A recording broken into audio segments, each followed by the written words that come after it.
Nathan hadn't spoken to his older brother Marcus in almost 5 years. Their last conversation ended with shouting, slammed doors, and words neither of them could take back. Then one night, Nathan received a call from the police. Marcus had died suddenly from an overdose in a cheap motel outside the city.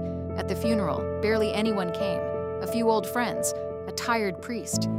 Silence heavier than the rain falling outside the cemetery. Nathan wanted to forget everything and move on. But before leaving, a police officer handed him a small key. "It belongs to your brother's storage unit," the officer explained. "There may be personal belongings inside." 3 days later, Nathan drove to the storage facility on the edge of town. The place looked abandoned, surrounded by flickering lights and rusted metal gates. Inside Unit 214, there were old boxes, broken furniture, and stacks of notebooks covered in dust. "It belongs to your brother's storage unit," the officer explained. "There may be personal belongings inside." Using a screwdriver, he forced it open. Inside were hundreds of photographs. Most of the pictures showed Marcus secretly helping homeless people around the city, buying food, paying for motel rooms, even sitting with them during cold nights. Nathan stared in disbelief. The same brother everyone called a failure had spent years quietly helping strangers survive. Nathan stared in disbelief. The same brother everyone called a failure had spent years quietly helping strangers survive.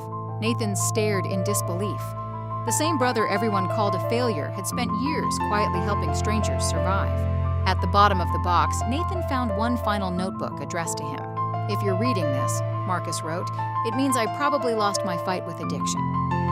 Nathan's hands trembled as he continued reading.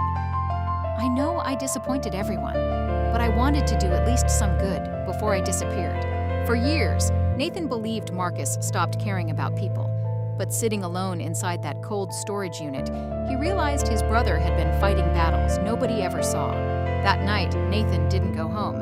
Instead, he drove around the city delivering the food and blankets Marcus had stored inside the unit. Months later, Nathan started a small community program in Marcus's name.